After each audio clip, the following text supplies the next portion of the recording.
அண்மை செய்திகளை பார்த்து வருகிறோம். கிருஷ்ணகிரி மாவட்டம் ரவுண்டானா பகுதியில் பைக்கில் சென்ற நபர் பட்ட பகலிலேயே படுகொலை செய்யப்பட்டிருக்கிறார். அண்மை செய்திகளாக பார்த்து வருகிறோம்.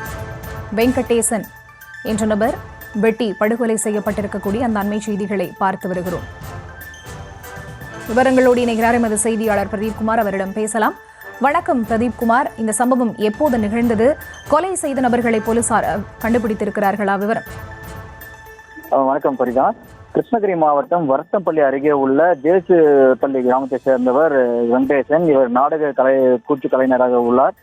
இவர் இன்று மாலை சுமார் ஒரு அரை மணி நேரத்துக்கு முன்பாக கிருஷ்ணகிரி நகரில் உள்ள ரவுண்டனா பகுதியில் தனது இருசக்கர வாகனத்தில் வந்து கொண்டுள்ளார். அப்போ திடீரென அவருக்கு பின்னே வந்த ஒரு நபர் ஒருவர் அவருக்கு வைத்திருந்த கத்தியால் எடுத்து அவர் முகம், கழுத்து மற்றும் வாய்ப்பகுதியில் பலமாக வெட்டி உள்ளார். இதில் திடீரென அந்த வெட்டியதில் படுகாயமடைந்த வெங்கடேசன் ரத்த வெள்ளத்தில் சாலையிலேயே விழுந்து துடிதுடித்துள்ளார். இதையடுத்து அப்பகுதியில் இருந்த பொதுமக்கள் போலீசார் தகவல் தெரிவித்து விரைந்து வந்த போலீசார் படுகாயமடைந்த வெங்கடேசனை மீட்டு கிருஷ்ணகிரி அரசு மருத்துவக் கல்லூரி மருத்துவமனைக்கு சிகிச்சைக்காக அனுப்பி வைத்தனர். அங்கு அழைத்து செல்லப்பட்ட வெங்கடேசன் மருத்துவர்கள் அவரை பரிசோதித்த போது அவர் ஏற்கனவே இறந்து விட்டதாக மருத்துவர்கள் தெரிவித்துள்ளனர்.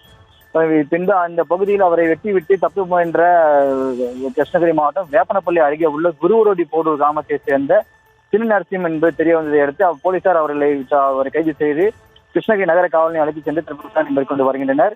எதற்காக சின்ன நரசிம்மன் வெங்கடேசனை கொலை செய்தார், கொலைக்கான காரணம் என்ன என பின்னணி விவரங்கள் குறித்து போலீசார் விசாரணை மேற்கொண்டு வருகின்றனர்.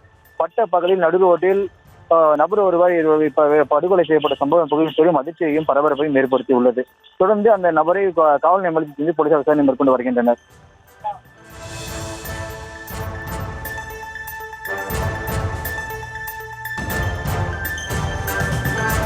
விவரங்களை வழங்கியமைக்கு நன்றி.